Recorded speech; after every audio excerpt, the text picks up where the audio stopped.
All right, welcome to TTC episode number 30. I'm Craig, I'm Brian. and we've got some fun stuff for you tonight. We've got the all new Chevy Colorado. We spent some time on that, and that was actually quite interesting and quite well. We got a lot to say about it. We'll talk about it in a minute. Then we've also got we are stuck in the land of Texas, which is good and bad. Usually, always good, Brian, except for one thing, and we're going to get to what that one thing is. But there's a solution, and we It's found a one for people. it's a big one thing, by the way, for us. It is, it is. Yeah. And then we're also going to talk about letting go of something we really like, but getting something new, maybe for a first timer. So Hmm. fun stuff, fun things to dig into. That first thing, though, Brian, let's rock and roll right into that. And I noticed you're sipping on something really nice, or that's either some really fine apple juice or something else. Very, very refined apple juice for adults, but not apple juice. Okay, Just something for very adults. good, very good. I'm sipping on some refined coffee, so that'll keep me Okay. powered up. Followed after a nice bowl of ice cream, the new Bluebell flavor, Brian. I think it's Hmm. called Monster Cookie Dough or something like that. I have been sent this by multiple people, Mhm. and I'm a little disappointed to say I haven't tried it yet. So, how is it? um, Look, I'm lactose intolerant, and it was worth it. So Good luck to everybody else. I don't know if what that says, but I think that's a high praise for it. So Yep. also, real quick before we dive into the Colorado, this is just a personal matter, Brian. There's a filter I think on TikTok or Snapchat. I don't know, one of these social media things. I'm sure someone will update us in the comments. Hmm. And that is, it makes you look old. And so, Yeah. Hillary does it funny. The kids do it funny. They all laugh at each other. Problem is, I don't know if they might be joking me. I'm not sure, but it puts me on, and it doesn't look any You can't. different. Does it really not show a difference? No. It's fantastic. You've either broken it or it's already accurate in real life. I already looked that old. I don't know. Anyways, pray for Well, me.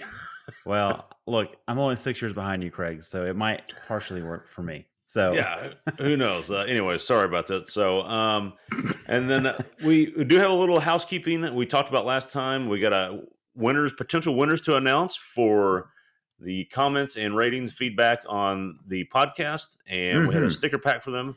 Brian, what we have discovered is we've got a lot of listeners. We're up like 185% this month, Oh, which is really? great. Which I it's haven't looked at also analytics at all, by the way. well, and what helps with percent improvement, Brian, is when you have no one listening, then like a few people listen, it jumps up a lot. So Well, is that from when we don't do a podcast for like 6 months and then we yeah, do that could some? have it could be a Okay, all huge right. factor, Hey, man, absolutely a huge factor. progress. But what we did get, Brian, is we have 8 ratings now, and we're 5 out of 5, which that's really good on iTunes or Apple Podcasts, they call it now. Sorry. Hmm. Problem is, no one left an actual review, like typed out review, and so no one No wins a sticker winners. pack because Okay. I don't know who to give it to. So that's part of the problem. So what we're going to do, Brian, is we're going to double down. We're going to give a sticker pack and a surprise prize. Oh, okay. Yes. Can we discuss? So I just want to give potentials of what this could be. Could I'm going to it go ahead and tell you what be? it is. Oh, well, no. Let's keep the mystery. It's more fun. Let me Oh, you want to guess. keep it a mystery? Yeah. I'm gonna Okay. present. I'm. Let me ask, and you can say if it's close or not. Okay. I've only got 3 guesses, maybe 2 guesses. All right. Is it a T-shirt? No. Better. Is it a byproduct of our filming? It's Like been filmed leftover. before. Okay, has been filmed before. Is it one of your ridiculous hipster coffee setups for camping? That would be awesome. Oh, Look. If we okay. go 3 weeks without a comment, that might be the price. But Okay. All right. no, but it's a piece of automotive history. Okay. Leave it at that. Just leave it at that. So, But anyways, tell me later. plus the sticker pack. So, please rate and review us. We appreciate the 5-star ratings. That is very helpful and may have been part of the reason that views are up or listens are up. But we really need you to leave an actual review with your name so that we actually know how to get in contact with you and get you Right. these goodies because we want to do that. So, Brian, I don't know if we've, speaking of prize announcements, we can go through this real quick. Do we have a winner of the Scotty Grill yet? Has Well, that we been don't. finalized or are we No, close to that? we don't have it finalized. I have pulled together the eligible comments, and Mhm. you and I just need to take some time to pick one at random. Yes, We're not yes. going to go through our favorites. We're not going to do that, but we are going to Right, go through also people that we're able to locate based off their handle. So we can't actually message people within YouTube, right. but there's other ways to find them through social media. So we actually have like 4 or 5 eligible comments, and I'm not going to tell you what they are, and we're going to kind of just randomly grab one and go from there. Right, and so kind of the same thing with the podcast deal. We have to be able to get in contact with you. If you have a really awesome handle on YouTube and it's a great username, I'm like, bravo. Yeah, But if we can't figure out a way to get in contact with you, it's kind of meaningless and doesn't do us any good. So, sure. right, yeah, so it's kind of the same deal. So eligible comments basically are the ones that were in the month of June, and that we can actually get a hold of you. After that is just Right, a random drawing. So yeah. right, right. All And right. there's multiple. So There's a ton of comments, but only like 5 or 6 really easy to get a hold of people. So it kind of narrows it down that way. yeah, and Yeah. absolutely. So lessons learned there, and we appreciate all the comments because the comments there were a lot of comments. There were a lot of good ones, and that Oh was yeah, fun. great So ones. we always love the engagement. So with that, Brian, housekeeping out of the way, let's dig into the 2023 all new Chevy Colorado, and the one we particularly had was a Trail Boss edition or trim, I guess you want to Yeah, call it. yeah. Before I hand it off to you, I just want to kind of set it up a little bit and kind of give a little background. And because look, the podcast is for honesty for us, Thank and goodness. on camera we are honest as well. But sometimes you have to. You understand you have a broad audience that is trying to get some quick information, and they just need to get to the point. They don't need a lot of opinions, so we have less opinions, More maybe more facts. objective, less subjectives on film, just because time and the format. On the Yeah, podcast, look, you're stuck with us for an hour. You're probably working. You're trying to kill the day. You're going to get the full opinion from us, okay? we're And gonna let it hang all out. I'm saying all that to set it up to say that although Chevy and GM in general has grown on us over the years, um, they haven't always ranked the highest in our books just because of, look, everybody's got a worldview on life and a worldview on cars. And we have a worldview on cars. Our history is our family were Mopar nerds. And so we grew up in the Mopar world. Our hearts were broken by Daimler when they purchased Chrysler. And 3 speed, Um, 4 speed front wheel drive automatic transmissions all throughout the '90s. Yeah, that. and then, but our souls were saved by Ford somehow, and we kind of, spent a lot of time there. But look, we also have been in a lot of different brands owned personally, Yeah. and so it's not like we're stuck to any of them. Our Just bias that's is relatively throttled, and when you can consider the schism between Ford and GM and Ram is mixed in there in our part of the country, that is fighting words. That is red versus blue. That is north versus south. It's just one of those deals. And as much as we drive for the show, Craig, we're at a point now that we don't have bias when we drive these things. We get in and we let the mhm, car tell us what it is. right. And then after a few days, we react to that. That's what happens. Right. So, but I say a lot to set it up that we just haven't owned a lot of Chevys growing up in our worldview, although your first car was a Chevy. So Sure there was. is that. And Chevy the other truck. thing I want to throw out there is this mid-size segment is on fire right now.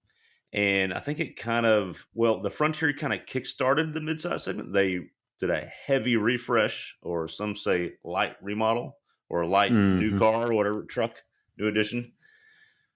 I say heavy refresh. It's a And complete then refresh. I mean, look, let's park here for just a minute. I don't want to derail you, but optically, it's a heavy refresh. Mechanically, it's the same thing. mm, So I that's mean, what you're it's getting at. right, Right. and that's exactly what I'm getting at. Now, now to be fair, What's it does have an all new quote unquote motor and transmission, but that came out in the previous body style the year before. So, fair? That's again, fair. but the It's frame, just the you're right, the chassis. frame is the Yeah. same. So, Yeah. um, so that's why we're kind of leaning towards that versus all new. But then the news that came after that, just timeline wise, here is we got the Ranger stole a lot of thunder with its announcement and Raptor announcement and all the fun stuff, but we didn't really have a lot of information. No one's really seen anything. We didn't get a lot of information. and then stuff slowly started rolling out, and then the Colorado kind of snuck in there, and then the Tacoma had to launch at Hawaii, which we were at, which we've talked about that previously. And so there's just a lot of stuff going out there, and it's kind of all at once. And I'll be honest. Now we did get footage of the Colorado. We got it at the state fair, and actually that video did really well for us. Yeah, it was like Um, 90,000 views or something really well, really good. so we know people are interested in it, but it came out so early that nothing else happened, and then Ranger came out in Tacoma. It kind of almost got lost in the shuffle. At least me personally, Yeah. it probably didn't for everyone else. But I'm here to tell you, it shouldn't have gotten lost in the shuffle because we had a week with it and we had a blast. Brian, do you want to go ahead and get into it? Yeah, I'll get into it, and I've actually had a lot of time to ruminate on it, and, we've actually got the video out now. We better by the time you'll hear this podcast, both our hill test and our road test are published, they're public, and you saved me on the filming, Craig, because I wanted to spend about a half hour ranting about certain things about the truck. And look, YouTube's not the place for that, but podcasts are. So we're going to do a little bit of that right now, but not too much. But what I'm getting at is that a lot of my rants have come down substantially having distance between the drive. So that was what, a week ago, or was that 2 weeks ago? I think it was 2 weeks ago because we've had two cars since then. Correct. Yeah. So I've had a little time to think about it, and I have been thinking about it a lot because this segment is really appealing to me. As someone who is a truck person, that's our profession here, and we appreciate them. We use them. They're utility players for families. They can tow stuff. They can get dirty. We hauled side by sides. We did ATVs with trucks recently. We got them muddy. We off-roaded them. We took our kids to dinner in school or wherever they're going. And so there's a lot of things that matter with this. So as someone who parks in an urban setting, though, full-size trucks are kind of a pain in the rear. All of them, especially the wide bodies, your TRXs, your Raptors, that kind of stuff. Now, superchargers go a long way to make that worth the effort, but a midsize doesn't have any effort. You just park it, and it's the right size. The midsizes now are not compacts. I have a company truck that's an old Ranger, Craig. That's a compact truck. None of the current trucks are compact trucks. They're mid sizes and they are comfortable for everybody and they do a lot. So, get that all out of the way. I really like what the Colorado represents. And I'm actually as annoyed as I am with some honestly not that huge of a deal stuff. I'm super appealed to what it is. And I think it's a major player in this new segment. So, I'm just going to get out the things that annoy me because I'll make it shorter than it was in my mind previously.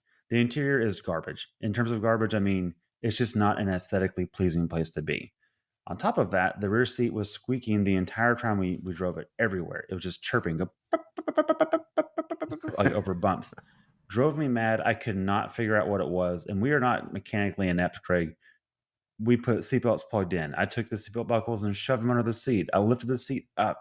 I made sure it was latched right. I don't know where it was, but it was driving me nuts. Now, if you bought this thing, the dealer is going to figure it out, but it's just giving you a spectrum of the attention to detail that was put in the interior. The A pillar was not mounted correctly.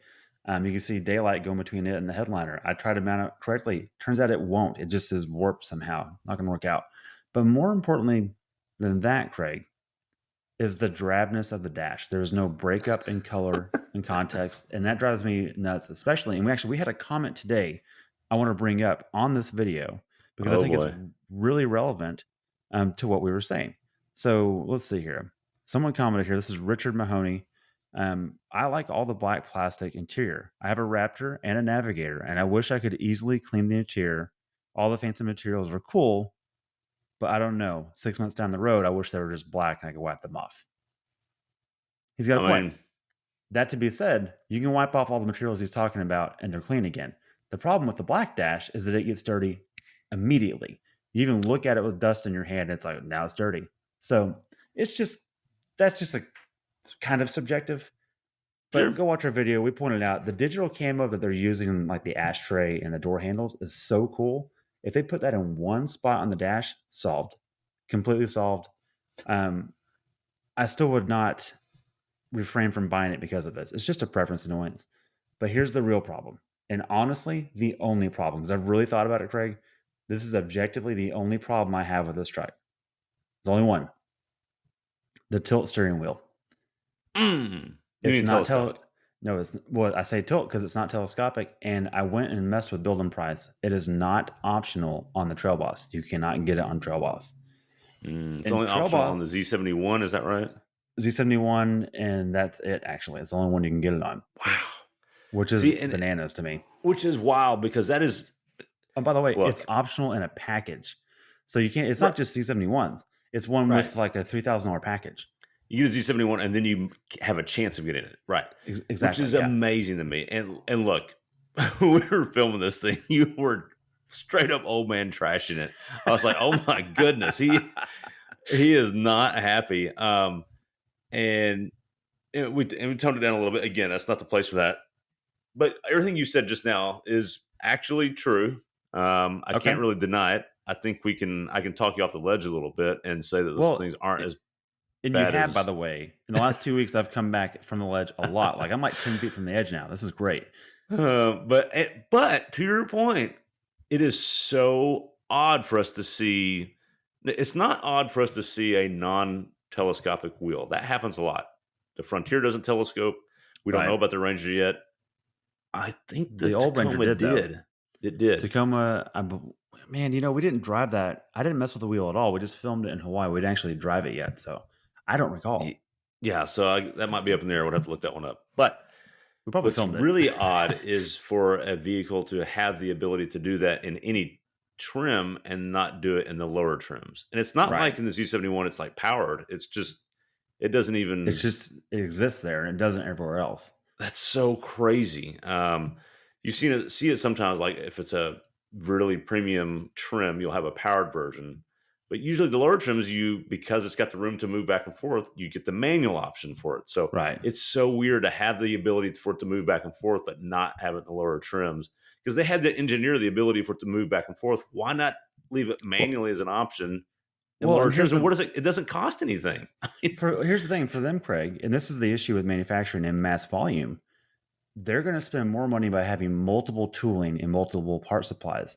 And here's the other issue. They have already engineered the telescoping steering wheel. They just Yeah, can't amortize that cost across all of them. They can only amortize it across the Z71 with that package. And I think the Z02 might have that package available as well. But it's the right. top of the shelf. So you're like 45, Yeah. 50 grand to get a telescoping wheel. Get out of here. Come on. It's a bit. It's just very surprising. We don't see that in the automotive space at all, and so it was really surprising to us. I It's odd. am curious to see if, like the mid-cycle refresh, they bring that down to lower trims or just put it in it because Hmm. it just almost seems like an oversight in a It way. does. Like Well, surely that wasn't the plan, but I don't know. So but it um, also goes to the other theme that just annoyed me. This is actually the bigger thing I kept coming back to driving it. And then let's go to the positives right after this. I'm just recalling the things that did bug me that I've since gotten over. The There were enough things that felt cheapened out that as a person driving it for a week, my immediate impression was, oh, they've worked so hard to pinch pennies out of this, they forgot some other truck things, like making the telescoping wheel standard, like adding some texture to the dash. If they spent a little less time pinching every half a cent out of it, they might have just fixed some things that would solve a lot of complaints that they don't necessarily need to have. That's all. That's really what it comes down to. For example, the owner's manual is about a third the size of every other owner's manual we ever see. You go to the digital version of it, it's also thinner because they're saving on technical writing. That's where we're at with this thing. That's just bananas. I don't understand it. But I do want to get to a couple of things, if you don't mind, that I'm really impressed with that I yeah, figured out after we filmed it. The Trail Boss is such a sweet spot, save for that telescoping wheel, in terms of off-road ability. So you get the widened track width, the same track width and same ride height, meaning lift and suspension that the Zero 2 has. Same thing as like the Ranger Raptor, like same ballpark in size, which is a sweet spot because when we towed with it, we towed like what 4,000, maybe a little more pounds, and 4,500. it Right around 4,500 was our best okay, get. okay, But and it towed great. yeah, Like it has 66.2 inches is the track width on the Trail okay, Boss. that's a lot. That's wide, but the Yeah, non-trail boss is like 63 or something like that. right. It is narrower. 62.6 in the Z71. Okay, there you go. Yeah, In the Z71, you can't get the track width of the trail boss. It's only trail boss right. and Zero 2. So that seems silly, but when you go on the highway at speed, like it is just more planted. There's no crosswind blowing you around and that kind of stuff. Um, and then the other things I Towing, found it that helped towing. towing, yeah, towing for sure is very stable. And then here's the other thing I figured out after playing with building price because I was really digging to find that steering wheel because I knew we were going to talk about it in the podcast. Like I got to find it. You can't get that, but you can get all kinds of other cool stuff. You can get skid plates. I think it's like $1,000, but it's like fully covered. They don't put AV on the side, but that thing is protected. Okay. Mm-hmm. You can also add a steel drive shaft over the I, aluminum one that it comes with. I saw that. That's very interesting when I was playing with the build and price. So That please go into detail why that is a Yeah, neat thing. there's actually two reasons for this. Actually, there's three reasons. Sorry, there's three reasons that you would want that over an aluminum one. One, it's just stronger in terms of like impacting a rock. It's less likely to Sure. get punctured because you think about the aluminum drive shaft. It's a relatively thin wall. It's very strong, but it's Mm-hmm. not impact resistant Right. against like jagged edges. So when you're like Right. sliding over a rock, it's a little more prone to getting pinged, and then you're just kind of screwed. It's just going to rip apart like a tin can. Or be out of Whereas balance. or be out of balance. The steel one might you could actually ding it or bend it, and it's not going to lose its integrity by and large. You can nurse it home, right? Um, whereas the aluminum one, you probably break it on whatever obstacle you're on, just trying to get off of it. The another reason for it is that the overall diameter is half an inch smaller than the aluminum one, meaning that it Oh, is that much less close to the obstacle to begin with. Okay. interesting. The third reason you would want steel just for off roading, not everywhere else, because you lose miles per gallon, you actually lose some parasitic loss, and you actually lose Sure. horsepower to the tire. More Um, rotational mass. exactly. So, like, remember back in the Mustang days, I was in the aluminum drive shafts were like 8 horse to the tire. I mean, it's not nothing. Um, and that's why it's optional because when you're chasing the EPA numbers, they can't have it come with that. The other reason why is if you do kink this thing on an obstacle and you need to cut and repair it, steel is way easier to weld on a trail repair than aluminum is. You Right. don't have to TIG it, you can MIG it. And so that's the thing. That's really kind of a big deal. No one offers that kind of stuff. And there's a few other things I Mm. was impressed with, but anyways, the Trail Boss is not to be ignored. It's a really impressive offered package. In fact, we offered it all day. I'll let you talk about that a little more, but I was impressed for sure. No, and that's the thing. So I think you set it up well at the beginning of your conversation. Like the more we've gotten away from it, the more we keep like, that was a nice little truck. Good truck. We Um, missed it. Yeah. and I think the options you're talking about are really interesting that Chevy offers those. And I think it's kind of what you and I keep getting back to. We've realized as we've driven all the brands trucks is that the Chevy is the truckiest truck. And by that Mm-hmm. I mean, look, Leaf it's Springs. most likely it's just a little more higher likelihood that the person buying the Chevy is actually going to do real truck things. And Mm-hmm. Chevy kind of gets that. And so they make their stuff a little truckier. So you get a steel drive shaft as an option from the dealer. That's No cool. one does that. Skid plates, and not just like one or two that you get on FX4 Fords, like Yeah. meaningful skid plates Yeah, real everywhere. ones. Yeah, And like you say, basically full off road capability sans some shocks tuning and sure. full on skid plates for Good what point. was it? I think a Trail Boss is like 38 grand without any options. Some right Ours around with there. a lot of options was like 41. But one Right. of those options was broken, so we didn't count that in the review. We called it 40,000. Sure. But yeah, you can get it for under 40. And then GMC now GMC offers the Canyon. You can get the AT4, which is kind of the Trail Boss on the GMC side, but it comes Yeah, with more standard features, but which means immediately your price jumps to about 44 no matter what you do. yeah. So So I the did the Trail same thing Boss, you did. yeah, To Trail find it Boss, the you way you get the want. yeah, Yeah, you get the track width, and you can get a few options if you want them, and you can get that sucker right at 40, maybe a little under 40 if you're smart, and and it that's a tows. lot of truck for under 40. It tows as much as a Gen 1 Raptor. Yeah, And the payload is high like the Ranger is too, right? So that's a big thing. Rangers always, yep, oh, look at our payload, look at our payload. This thing's right there with it. it The only is. downsides I really walk away with are the things we talked about earlier that Yep. I think minus the steering wheel, the rest are forgivable because you are getting a cheap truck. Mhm. And the road noise is low enough that it's fine. Refinement's enough. Yeah. But the motor is noisy as hell. And I would try and find like the Silverado engine cover to make that direct injection quieter because the That would motor's probably great. that would It's solve that. Yeah, Yeah. it's really capable, tons of power. Like I was happy with its performance. It's just kind of after the drive home from the off-road area we were at, I was a little fatigued because it was just such a racket the whole time. It was very noisy, and I didn't see I think this last week, Chevy announced that they're extending the Turbo Max warranties. They're making them longer than their other gas engines, I think because Hmm. they're the same thing they've done with the diesels and the half Hmm. tons. I don't know if it's gonna apply to the Colorados. We'll find out and update y'all, but that's a big deal because I think what they're trying to do is they're really trying to push this motor on more people Yeah, because it is capable, but people just have this in their head. They have to have a naturally aspirated V8, which I don't blame them. a 5.3 would be great in that thing, by the way. But I'm here to tell you this little four popper 2.7 turbo, plenty of power. In fact, quite a bit of power, really. Lot of power. It towed. 6.25 to 60. That's fast. Look, we didn't tow a lot. 4,500 pounds is not a lot. It just isn't. But No, it is more than what a lot of people will tow. Usually, people it's have a what a utility trailer and tow 2,000 pounds, maybe. or like a Uh, boat. If you're towing a reasonable boat, that's what that is. yeah, right. Right. And but we towed that same exact setup with three different vehicles. We used a 2007 Land Rover Oh LR3 yeah. Hmm. with a really low rear tire, and it was Yeah. Keep that in mind. Keep that in really mind when you are squirrely, you beat it up. and it had the power, and but not as much as the Colorado, Nope. and Definitely then not. and a little less stability. Some of that's wheelbase and some other things, but just it did it. And then I towed it with a 1997 Toyota Land Cruiser, which definitely needed more power, and had a tire that was fully inflated, so that helped a lot with stability. But um, it was definitely struggling. And all the vehicles look made the tow because it's only 4,500 pounds. Right. But the Colorado did it with absolute ease. And yes, we were nervous about that 8 speed, but the 8 speed had zero problems.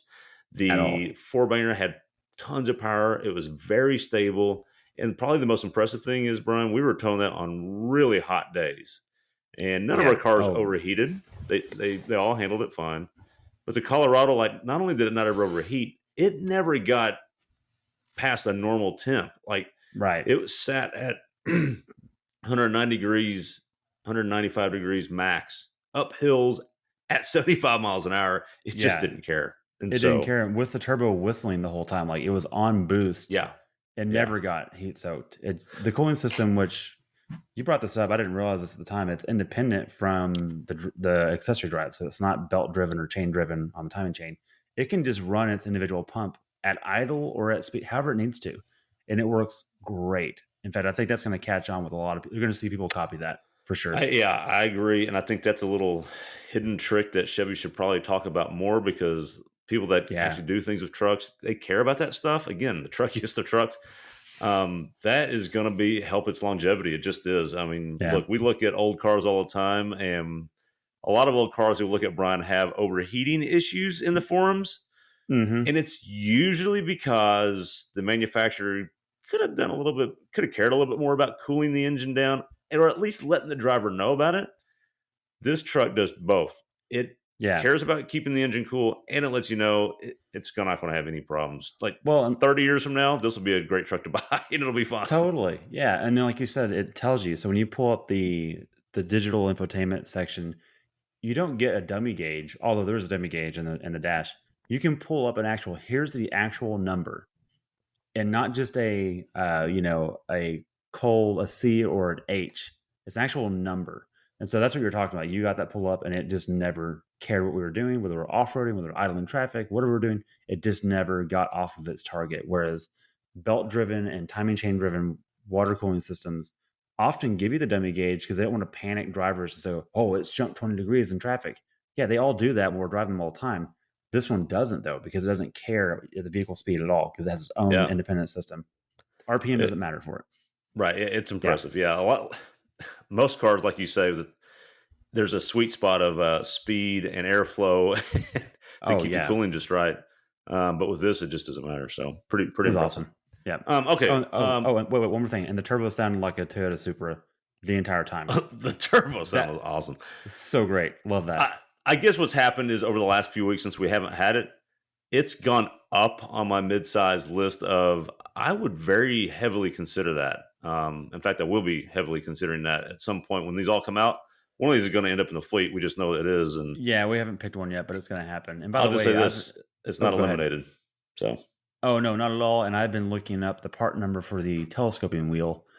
It's just not available in the catalog yet. But next year you, we should be able to buy that thing. but you know that's going to be a hack for sure. I would go through the effort to swap that because the package is so compelling. It's Yeah, for 40 grand. Find me a more capable midsize truck or anything near that. yeah. Good Off-road luck. capable versus like the balance of tone and everything else. It was awesome. It was great. Yeah. All right. So, Brian, one of the things we got to do with that Colorado is we got to go to the Bridgeport OHV Park. And then why this is important and why we teased it the way we did at the beginning of the show is, Brian, there's a lot of good things in Texas. There's Whataburger. Mm-hmm. Mm-hmm. There's a lot of Sonics. There's Dairy Um, Queen. a lot of barbecue. Dairy Queen's a Texas, stop sign. Mm-hmm. There is there's Bluebell. lots of There's space. Shiner.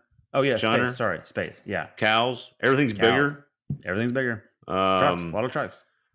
yeah, so, anyways, great spot to live. Obviously, we live here. We love this place. But there's one thing, Brian, that isn't so great about Texas.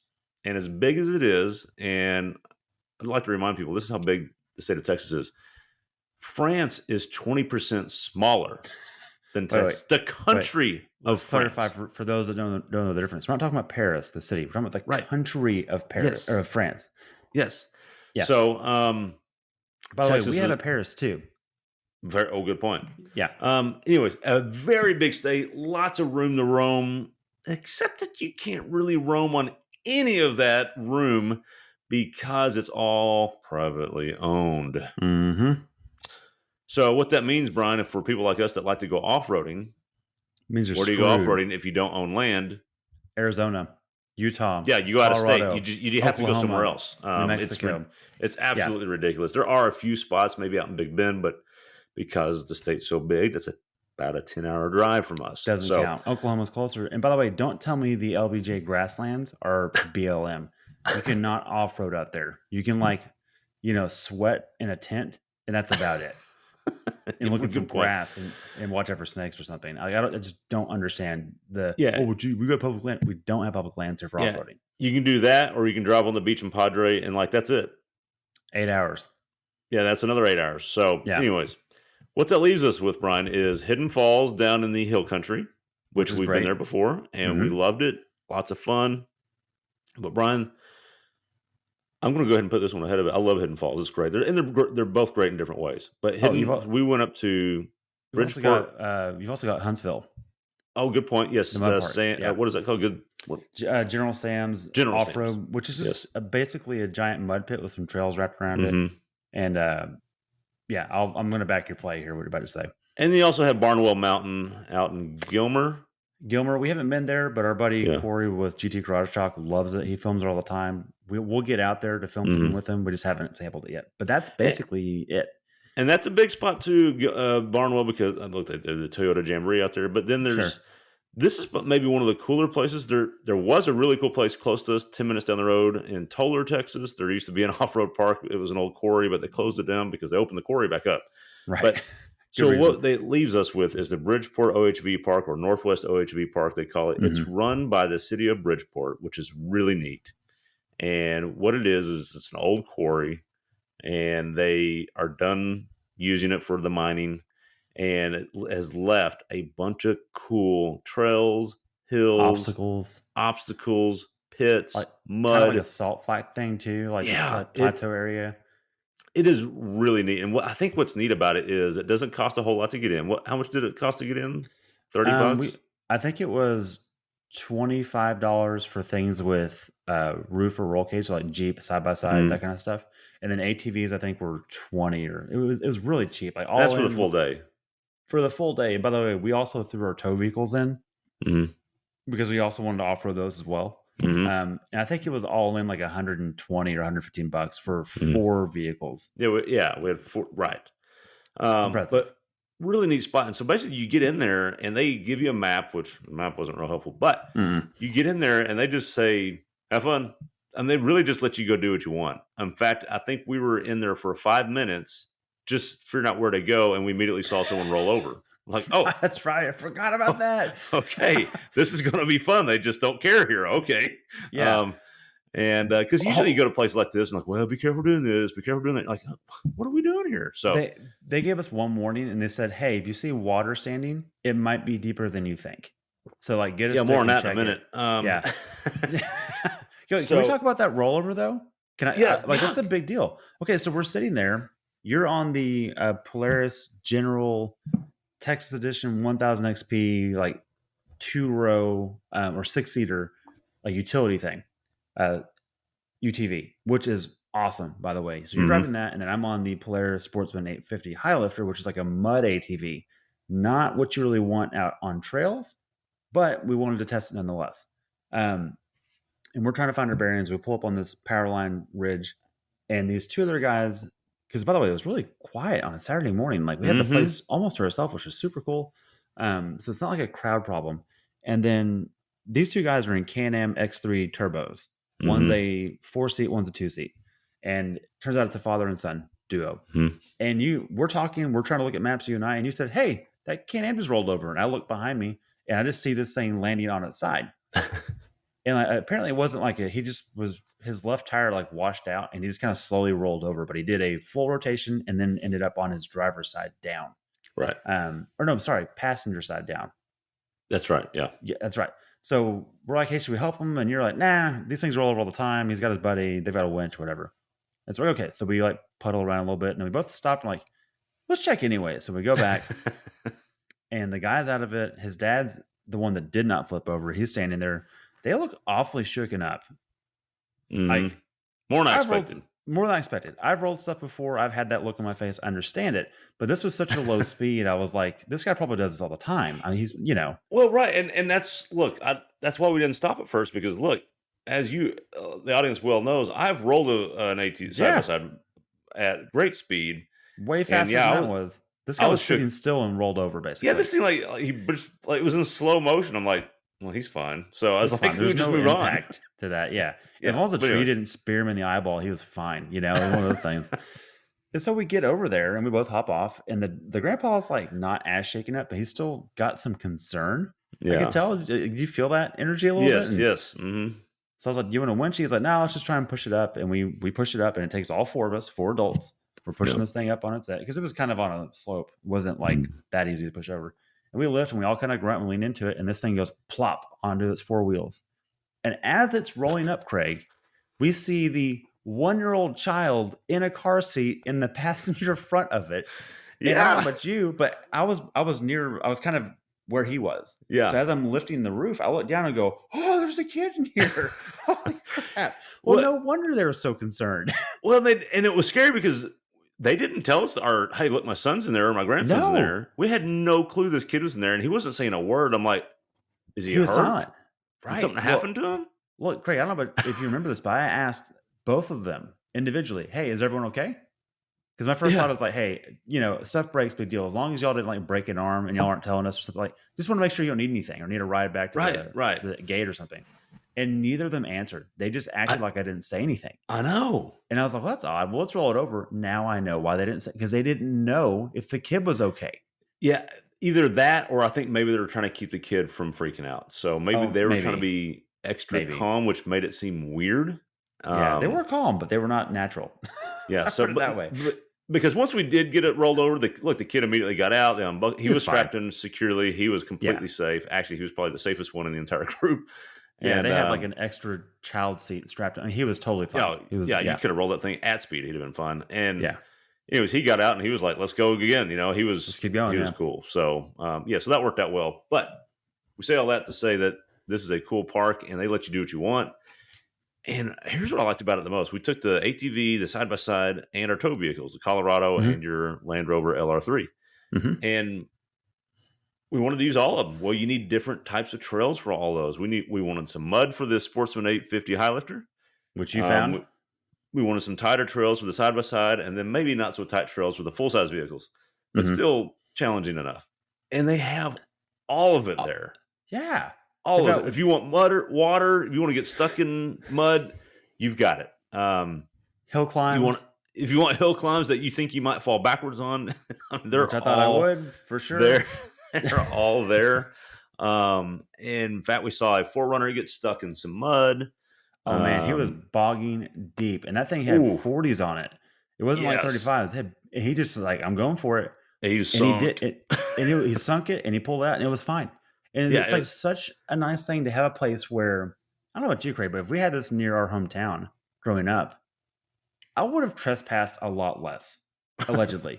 And so what I'm getting is I would have gone and like really gotten into it and like done it in a safe environment where there is patrol. Like they were patrolling the park too. It's like, hey, you guys okay? You need anything? Like Mhm. they weren't getting in our way, but they were present. No. So it's Yeah, cool. and police were there, so, like, the police would kinda drive through the parking lot every now and then and just to kind of have presence, Yeah. and it was great, No hecklers, and no nonsense. It was great. we got to challenge all the vehicles in different ways. We got the Sportsman 850 high lifter buried in mud, You and you did. tricked me into getting completely covered in mud. Thanks a lot.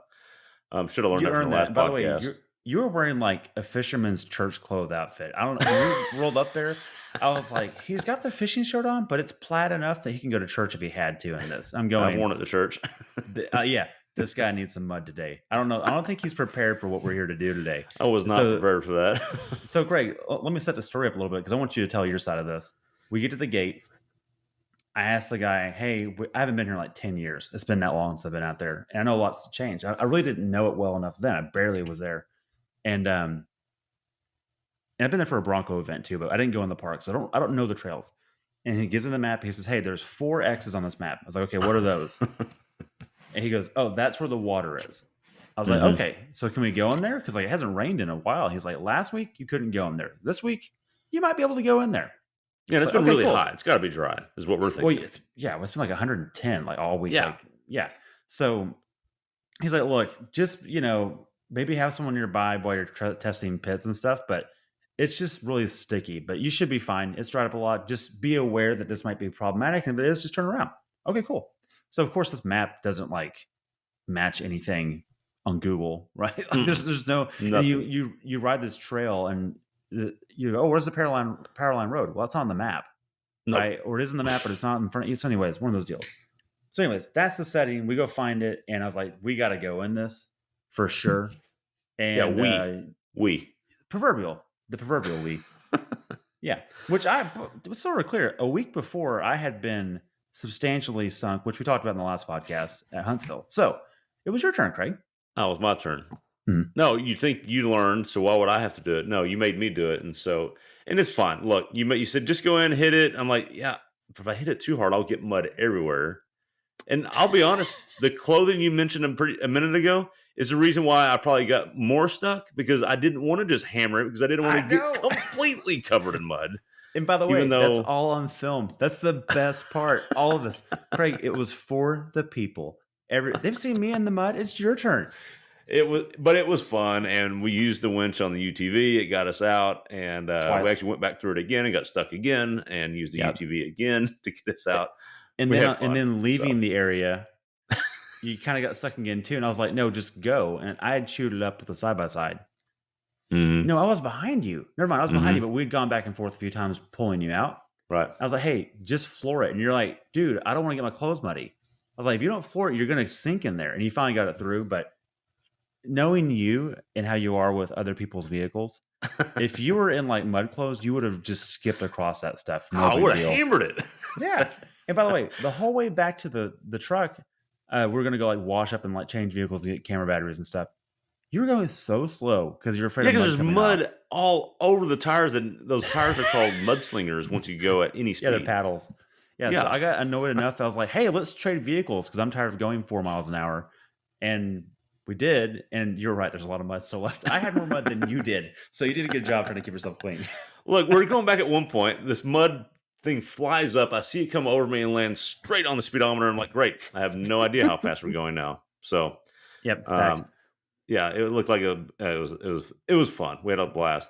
So, but then we took the LR3 in the Colorado off roading a little bit. We had a Yeah, little bit of time. We were kind of a little bit not of hurry 'cause we much. had to go all the way back to We had to film the 2 hour drive Colorado. back to do what?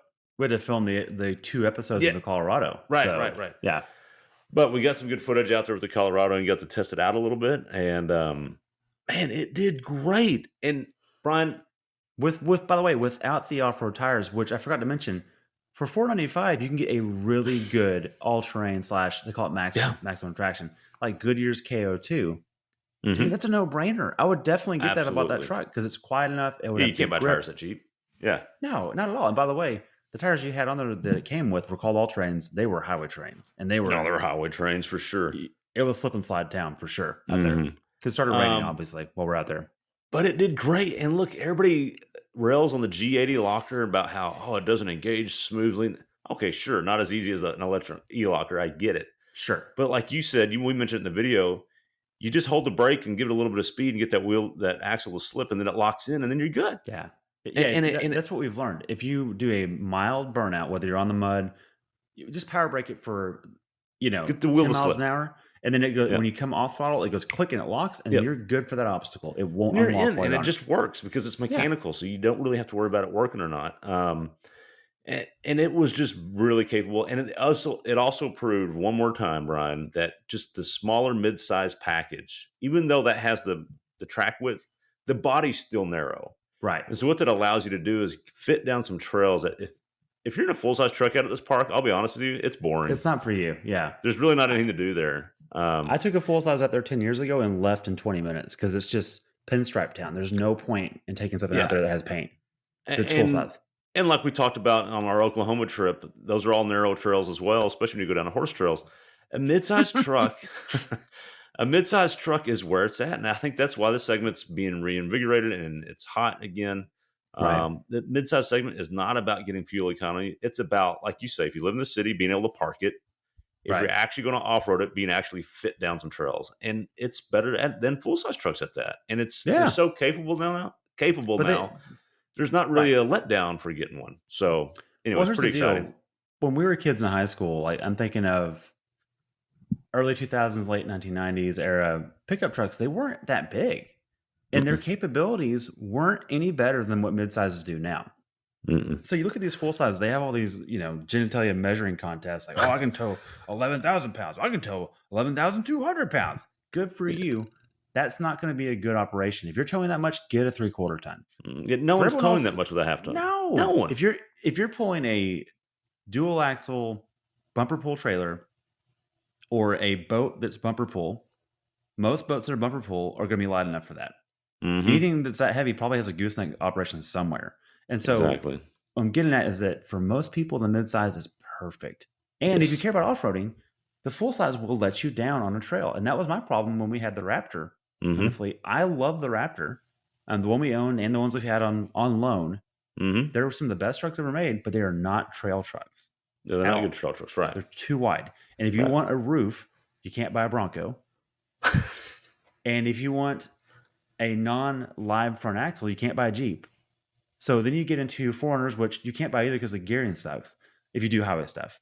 So then you end up back in the midsize truck, and there's such a good plethora there. So Colorado aside, you've got, even without the new Ranger, you've got the current Ranger trimmer is really, really good. You've got Absolutely. the Frontier that doesn't have enough ground clearance, but for a lot of people, it's probably going to be great. And the Tacoma that's brand new, we haven't driven it yet. I can tell you it's going to be great. The gearing is solved. It's going to be good. So I'm just glad GM showed up and really put in an effort to make a quality product in terms of its abilities, Yeah, not its and that's interior. the other thing we learned at this trip. It was kind of wet. It was muddy. There were our tow vehicles. We had a SUV tow vehicle, mid-size, kind of the Hmm. LR3, Hmm. and then we had our mid-size truck tow vehicle. And one of the things that's cool, there's a reason the pickup truck is so good and especially so popular Totally. everywhere and even in Texas. We talked about what's the best rig to do this stuff with, and it's a mid-sized truck because the mid-sized truck you can tow your fun ATV out there with. You can put a cap or some sort of bed topper on the back, That's the and you can hack put all right your there. your muddy stuff, your gas can. If you have Your an dirty SUV, you have to put boots. it in the actual cab, and you smell everything, or you smell the nasty boots or whatever. Truck, you just throw it in the back, and you don't care. Yeah. And if it's mid-size, you can off-road it too if you want. So yeah, Right. it's just a And it's stable enough you can still tow your stuff. yeah. Whereas, like with the LR3, when we got to the trail, I took my gas can off the trailer and I put it in the Mhm. back of your truck of Yeah, the right. Colorado. And it's Yeah. like, I wasn't putting that inside the LR3. Just Uh-uh. wasn't going to do it, Uh-uh. And so, Yeah. and then also with all the muddy crap, by the way, the back of the LR3 is still filthy and disgusting. Whereas, like all the toe straps that are dirty and that kind of stuff, you can throw it in the back of a truck and not worry about it. So, Yeah. yeah, Anyways, you nailed it. That's right. but we still look. We love SUVs too, and we both still own two SUVs. And that's a great segue because let's get into owning those SUVs because Brian, as we've talked before, you have a 2007 Land Rover LR3. I have a 1997 Toyota Land Cruiser. We've had some fun with those. We've had some adventures with those. Well, you've had Hmm. some actual adventures with yours. Mine was always being You had worked some on, wrenching with yours. wrenching. Right. But those are But adventures, those were adventures too. experiences. We had wrenching Yeah. adventures, and actually, fell in love with the thing. I fell in love with this Land You Cruiser. This did. 80 series Land Cruiser. It's the most off-road capable of all the Land Cruisers.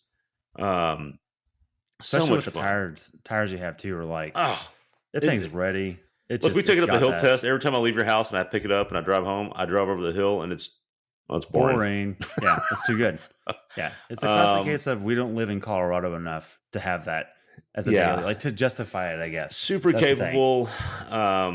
I've driven it in icy conditions. We had ice not too Mhm. long ago and had a blast with that. I've driven it in this 110-degree heat of late towing, no No problems. overheating. Yep. And it just, it's been such a capable rig. My 15-year-old daughter has basically learned to drive on it, which is the real reason that was my excuse to buy it, and it worked perfectly. Um, Oh, that's right. Hang on. Let's remind the people. You told your wife it had to have a parking brake so you could stop it if she was about to hit something. Which, let's be clear, that parking brake isn't the best out there. well, it Um, wasn't, especially when I got it. It didn't work. right, right, right. That was one of So my wrenching adventures. when I first met the Land Cruiser, I went, "Hold on, Craig, hold on. You bought a car with the logic, or at least the justification, going to the finance advisor in the house that the parking brake was why, and the parking brake doesn't work, and it happens to be like a rock crawling monster of like the only monster truck Toyota's ever made. The closest they've had to a Raptor is this in terms of like its epicness, and she went for it. You've hacked it. Go get a lotto ticket. This is great. It's awesome. Anyways, pro tip for all you guys out there trying to find some sort of weird, or ladies trying to find some adventure vehicle. There you go. Just make sure it's safe for your kid or something along those lines. Anyways, Right. but that leads us to the 15-year-old daughter that has learned to drive on it, is turning 16 very soon. Very soon. Yeah. And which means said finance advisor, spousal companion, says that we need a safe car for that precious child, and which I understand. Hmm. Hmm. So much to my dismay, Brian, I have argued that the Land Cruiser is unbelievably safe. It's It a has tank. a parking brake. It literally, Like, look, the 95s yeah. and up, 95, 96, 97 Land Cruisers 80 series are the only ones with dual airbags. Okay, so I bought the safe one. Right. Um, By the way, I didn't know it had dual airbags. I've I driven it several yeah. times. And That's then now the airbag light's on, so they may not work, but that's don't not worry about it. important. But they're Anyways, there. They're yeah, there. right, they're there. But it doesn't have curtain airbags. And we were talking the other night about this. Look, I'm with you. There It's so is tall that a it's taller than the curtains in a house. Who cares? You're but above something whatever's going to hit you. in the automotive world about the mid 2000 mark. Oh yeah, yeah. It's Basically, true. every car started coming with side curtain airbags, which And exponential reliability. By the way, that's when everything right, got like drivable for 300,000 miles. Everything, right, pretty much. and so as much as I'd like to argue that the Land Cruiser is safe and it'd be a great first car, which I still think it would be, but anything mid 2000s up is definitely safer, and it's hard to No, argue. In that's true. fact, That's true. I would argue my 2011 small, tiny, make fun of it, whatever you want, Mazda 2 is safer because it does have side impact beams. It does have side curtain Yeah. airbags. It's just newer No, cars that's are true. safer. They just are. I mean, Look, here's the reality. Gary is substantially safer than that Land Cruiser is. As much as I don't want to like put the Land Cruiser down because it's so cool, it just is. Like, side impact door beams work. They work. And those side right. impact airbags keep concussions down. So yeah, that's true. So we have gone down the path, Brian, of we're selling the 1997 Land Cruiser, affectionately known as Uh, Bash. Here's what I'll say: we have entered the selling process, and it's good and bad. The selling process, when you have a vehicle that is this hard to find, is good because the value. We look across all the other listings across the country, not just the area, the country, mhm. and you're lucky to find a few listings, and the values are like, oh my gosh, I think I'm going to drive this thing for free. This is going to be great for a year. So Yeah, maybe that's the more. good news. The bad news is, Brian, when it's this hard of a find a vehicle, there's not as many buyers either. So you have to be patient, and so Yeah, that's where they're we're 8 hours at. away too. Right. So that's where we're at. We got some interest. Someone's driving out to look at it this weekend. We'll keep you all posted on that and see where we end up. But due to safety and because of the great value we've held in it, some of those funds are going to go towards the first car, which leads us to the last topic of the podcast, and we'll wrap it up there. And that is, what do you get when you look for a first time vehicle? For I your say you teenage look for daughter. something, huh? For your teenage daughter or just in general? Just in general, first car Okay. for a first time driver. I Okay. think it needs to be something with a manual. Agreed. But Life Brian, skill. there's something else that's happened in the automotive market space, and that is good luck finding anything with a manual, even old. Yeah. It No, it's is true. almost impossible. We bought my son his first car a few years ago, a 2007 Xterra four-wheel Which drive is with a manual, which is a and unicorn, by the way. I've looked since. Good luck, dude. Good you luck. literally They're all, can't, you cannot yeah, find them. And if you yeah, do find one, it's stupid expensive. It right, is unbelievable how hard they are to find. And if you do find one, how expensive they are. So right. um, I've accepted the sad fate of we might not be It able to get a manual, which okay. opens up the world of possibilities. And so that's what I'd like to talk through real quick.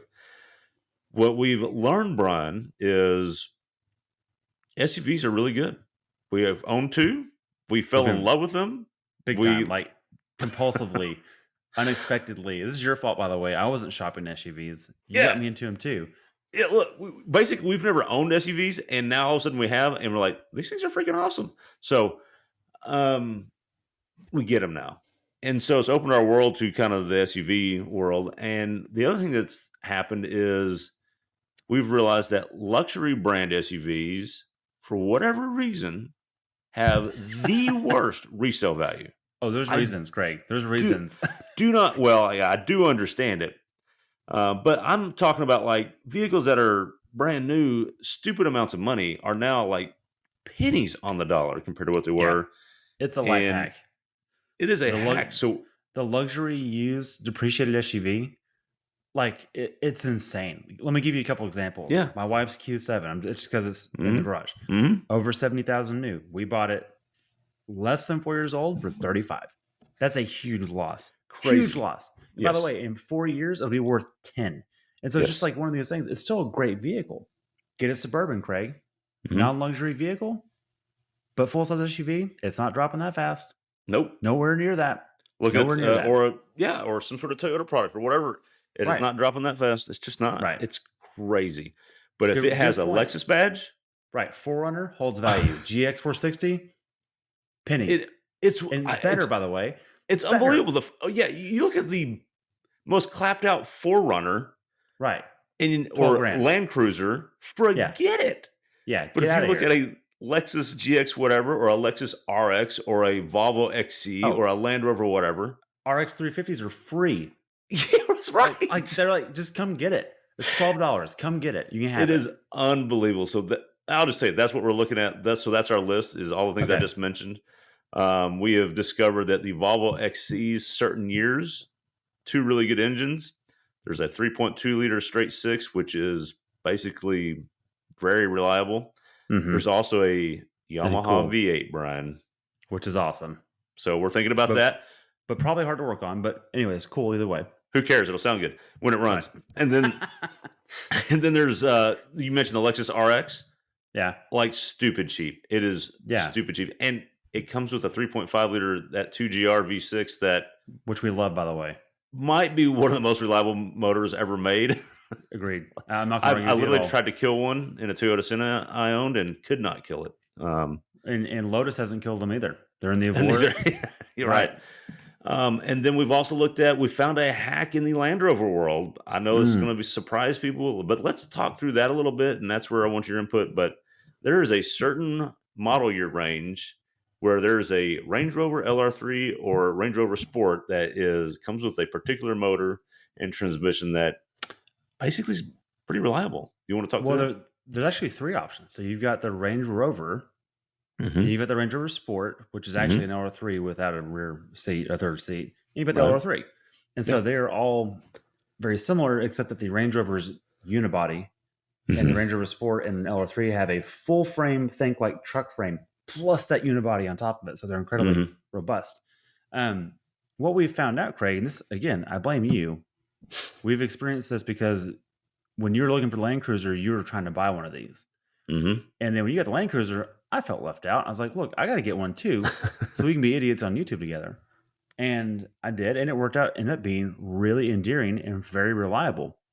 Now, I need to caveat the reliability with when my brother drove it for, I think, 3 days, it came back with a suspension light on, a check engine light on, and a few days after that, the AC blower motor went out again. So, look, it's You not keep saying that's perfect. all part of the Land Rover experience, though. It's an experience, but here's the thing. They're cheap as chips, so the AC blower went out. Okay, it's $17 for the resistor, and it's like changing a fuse, and it's back to normal. Yeah. And as you experience, the AC blows ice cold even when it's Mhm. 110 degrees outside. Mhm. But anyways, part of this era, so it's like '06 to '09 in particular, has the 4.4 liter, was it the AJ41 V8? I think that's the Yes. engine code. Mhm. It is a Jag Land Rover V8. It is Not to not be the, confused with the BMW 4.4-liter V8. yes, thank you, which that is also the same displacement. That's '05 and older. And it's apparently rubbish. Right. But it's the motor that came in like the 5 Series and 7 Series of the time, Well, and BMWs. it's not so much the motor was rubbish, but it was also paired to 2 rubbish transmissions. You had a Oh, I didn't know 5-speed that. ZF or you had a Okay. 5-speed General Motors transmission, and they What? both were complete garbage that motor that was paired with it just kinda got sucked into the Oh, badness it of it fell all. down the pit with it. I got it. Yeah, But in yeah. 2006, you get the motor you're talking about plus a ZF 6-speed, which Right. doesn't really have problems. Which is the predecessor to the ZF8 we love today. Right. And also, Craig, we've both owned F-150s with Ford's 6-speed in-house, which is reverse engineered off the ZF 6-speed, like blatantly. They didn't hide it. This is a Right. carbon copy. We've just made it on the state side, and we've dodged the patent rights somehow. And they are both great, great transmissions. So, anyways, you get the ZF 6-speed if you get '06 and after on all three of these. Range Rover, in fact, the Range Rover in '05 got it first, and then Range Rover Sport in '03 got it in '06. 4.4 AJV8, which is also using the Jag F type today. The 5 liters were also AJs later on, but they had problems. They had timing chains and coolant crossover pipes. In fact, we've driven one of those, Craig, and it blew its head gasket in 4 minutes. Mhm. And you were not being a monkey. We were literally test driving down the street, and it just started misfiring and started blowing steam everywhere. And that's because this coolant crossover pipe is plastic and it starts leaking, and it has a dummy gauge for a coolant temp gauge. So by the time it happens, you don't know you've blown your head gasket. It's already Right. overheated that much. Whereas the 4.4 that we're talking about doesn't have that problem. Mm-mm. Doesn't, in fact, we've overheated this thing several times on our Oklahoma trip. It Yep. has no problems. The motor is Yep. great. And it has Ford Motor Company on every part under the hood. It's just The Fomoco tensioner, all over it. all over it.